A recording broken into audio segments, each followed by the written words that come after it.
Кутман күн урматтуу менин каналымда көрүүчүлөрүм, сиздерди каналдан көргөнгө абдан кубанычтамын. Кечээ күнү ошо мен айтып бердим элем. Орусиянын шахеттери жана баллистикалык ракеталары аябай мындай чоң көлөмдө Украинаны күбүндө атакалап жатат.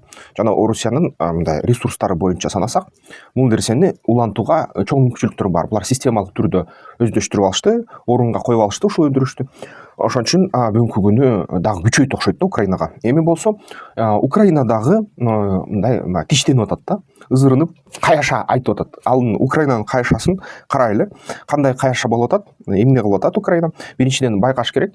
Ошо Украинадын бүгүнкү күнү колунда бир гана ошо 50 килограмм жардыргыч зат, бир 500 килограммдан аз да эч калса. 50-25 килограмм жардыргыч зат ташуучу учкучсуз учактар бар. Ошо эгерде санасак, Украина мындай нерсе кылып атат да. Мисалы үчүн, акыркы аптага өткөн базар күнү ошо Брянскта Искандерлер системаларын жок кылган да. Брянск областына кирип алыс 300 километрдей. Брянскка сокку 5-чи кулжада болуп атат. 6-чы кулжаны алсак, бул Энгельстеги ошо нефть базасын атакалашты. Баягы Лютый деген дрондордун жардамы менен. Лютый дрон бул байрактарга аябай окшош да, өзү байрактардын өзү. Бирок ракеталардын ордуна ошо өзүнүн корпусунун ичинде ошо 25-30 килограммдай 50 килограммга чейин ошо жардыргыч зат бар. Алыс учат. Кээ бир учурда 1000 километрден ашат учкан аралыгы. Албетте радарда жакшы көрүнөт. ПВО системалары, панцирлер аны кармап атышат. Украинанын атууларынын эффективдүүлүгү, мындай жөндөмдүүлүгү жана мындай натыйжалуулугу бүгүнкү күнү ошо 70% эмес, ошо 30% деп айтса болот, 70% Орусиянын асманынан урулуп атат ошо ПВОлор менен, ар кайсы ПВО түрлөрү менен. Бирок Орусиянын мейкиндиги, ошо жери аябай чоң, жазы, ошондуктан баарына ар бир метрге ПВО кое албайсың, анан ошону колдонуп туруп буйтап баягы Илон Масктын Starlink интернетинен алып, алар ар бир дрондо ушундай Starlink модулу бар да, мини деген. Ошо модуль GPS эгерде өчүрүп салса ага карабайт, ГЛОНАССка карабайт, спутниктерге карабайт, Илон Масктын эле интернетинин өзүнүн жыштыгында жүрөт да. Ошол жыштыкты колдонуп алар уча берет. Анан албетте ошо 30%-ынан бир кээ бир учурда 20-10% максатка, бутага дайыма тийип турат да Украиндики. Дал ошондой Энгельстеги баягы ошо самолетторго атайын ТС-1 керосин, таза аябай тазаланган кымбат керосин топтогон базага сокку болду. Ошо биринчи сокку эгерде Кулжанын 6-сында болсо, азыр Кулжанын 12-синде дагы бир сокку болду таң атпай. Анан эгерде карасак, ошо Кулжанын 7-синде битумдук заводко мындай салышты дрондор, Кстово деген шаарда. Аяктан өрт чыкты. Өрт аябай 3 күндөн бери өчпөй жатат. Эми-кичекте өчпөй жатат да. 4-чү күн болду го. 4-5-чи күнү өчпөй мындай күйүп жатат. 9-чу кулжада Саваслейкага дагы сокку кылышты. Аэродром Саваслейка жакын эле арада турат. Бир Энгельс Саваслейка 370, ошо 400 километр аралыгында турат да. Ошол жерге дрондор келип учуп келишти. Лютый жана Боберду байкашты. Ошол дрондор, украиналык дрондордун түрлөрүн. Анан кайра эле ошол Саваслейкага кайра сокку, мындай кошумча сокку болду деп атышат. Ошо 12-синде Кулжанын. Анан дагы Кулжанын 10-унда ошо Одинцово Подмосковьеге сокку болду. Одинцового учуп келип дрондор, ошо кичине ошо Михайлова, Нарафаминск, Раменское шоссе, Зеленоград, ошо Одинцового, Москванын астына, ошол жерден байкалды дрондор. Эмнени жардырып атышты белгисиз, бирок украиналык каналдарда көбүнчө ошо ПВО системаларын жок кылып атабыз дейт. Дагы бир дронду ошо Алина Кабаева балдар менен жашаган жерден табышты да. Ошо бир ичинде заряды жок экен, бирок мындай FPV дрон, квадрокоптер ичинде ошо туруп да. Мурунтан калганы окшойт, же болбосо кандай ошо акырындап учуп келиптир украиналык дрон макеткаларды колдонуп атса керек да, ошондой бир ойлор бар. Анан ошо Кулжанын 11-инде ошо порох чыгарган, октары чыгарган Тамбовдогу ишканага, заводко да кол салды. Ошо Кулжанын 11-инде аябай чоң талкалоо болду ошол жерде. Ошо бир топ мындай заводдун бөлүгү жарылды, натыйжалуу тийди окшойт да. Бул завод октарларды гана эмес, снаряддарды да чыгарат, ракеталардын жарылгыч баягы бөлүкчөлөрүн, ошо дүрмөттөрүн да чыгарат. Ушундай чоң завод да. Ошо согушту камсыздап турган ушундай ишкана. Албетте складдарды да жарышты. Ошо Елабугада ошол эле күндөрү Елабуга же Алабука деп аталат, Алабуга Татарстанда Казанга учуп келди дрондор.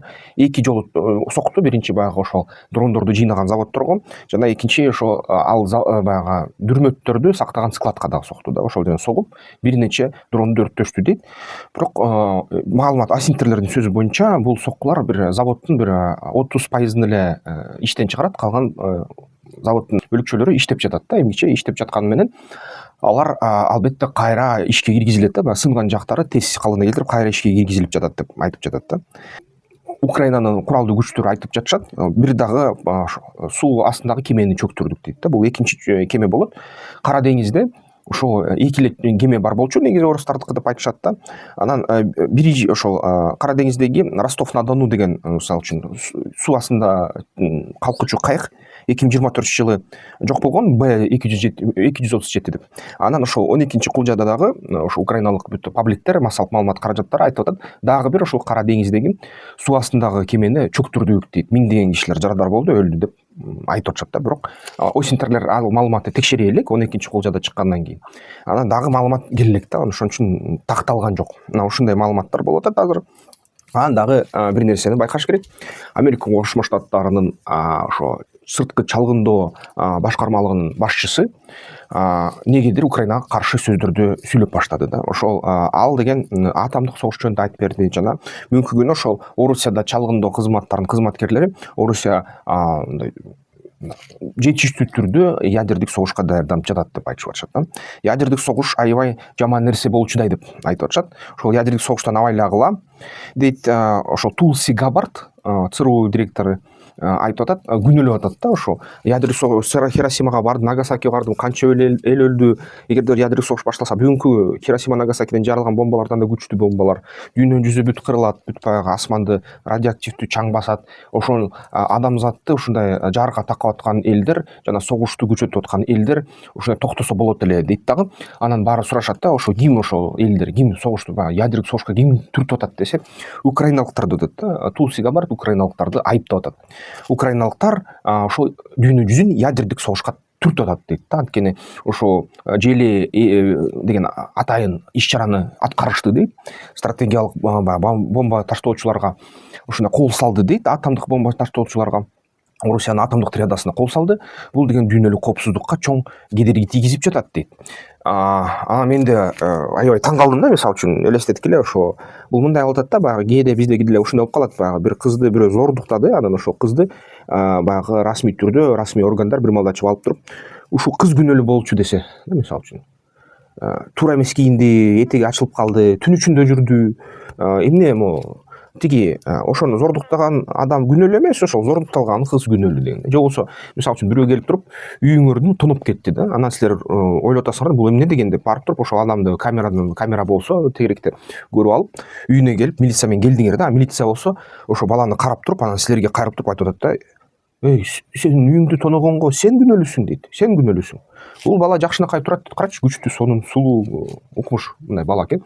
А сен болсо үйүң менен ошол жерде турдуң, анан үйүң тонолду ошол бала менен. Ошол үйүң тонолгон үчүн сен күнөөлүүсүң деп атат да. Акылга сыябы бул нерсе? Бул мен таң калып атам да, мен негизи. Мисалы үчүн ошо Орусия Украинага кол салды. Кайсы себептер менен? Тарыхы айтып кол салдыбы, же ресурстар керек болуп кол салдыбы, же НАТО кирип аттыбы, же эмне болуп атты? Будапешт меморандуму турган.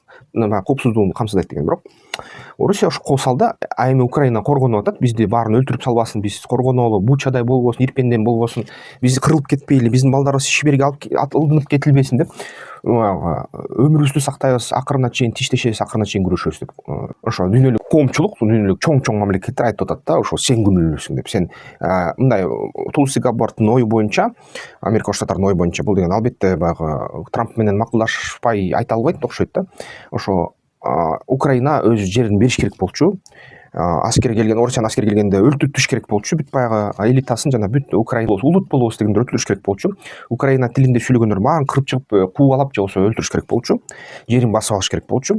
Анан ошондо тынчтык орномок, ошондо баары жакшы болмок. Ошондо АКШ да кайтмак, ой жакшы болду деп, сонун болду. Орусия жаман, бирок сонун болду. Тынчтык сакталды, баары жакшы болот деп. Ушундай кылыш керек болот эле да. Анан ошол нерсе туураны көрүп атышыптыр да, ошо Тулси Габбард жана башкалар.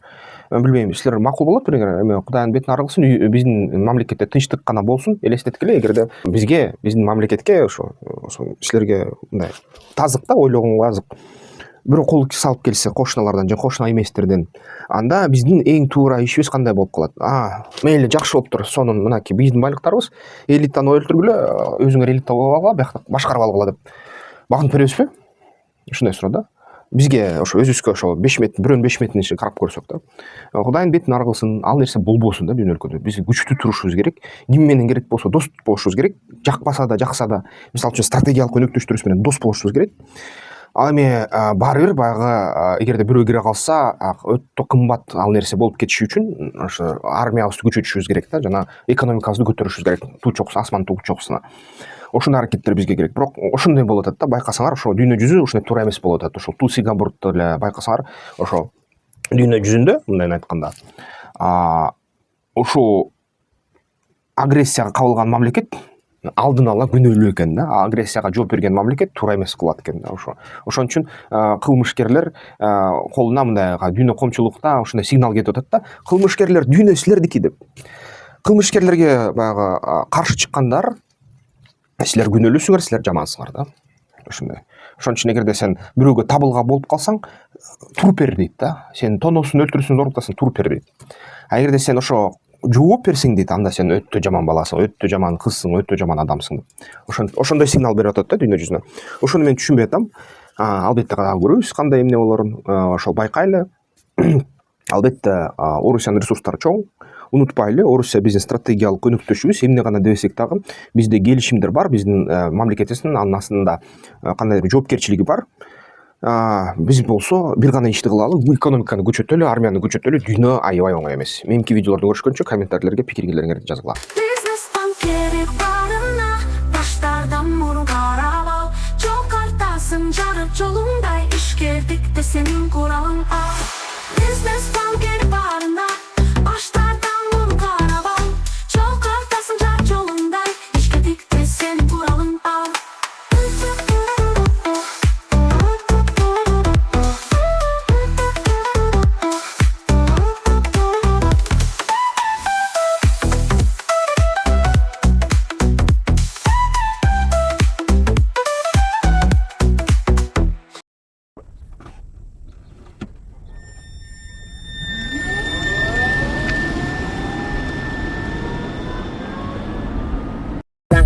Bang, bang, bang.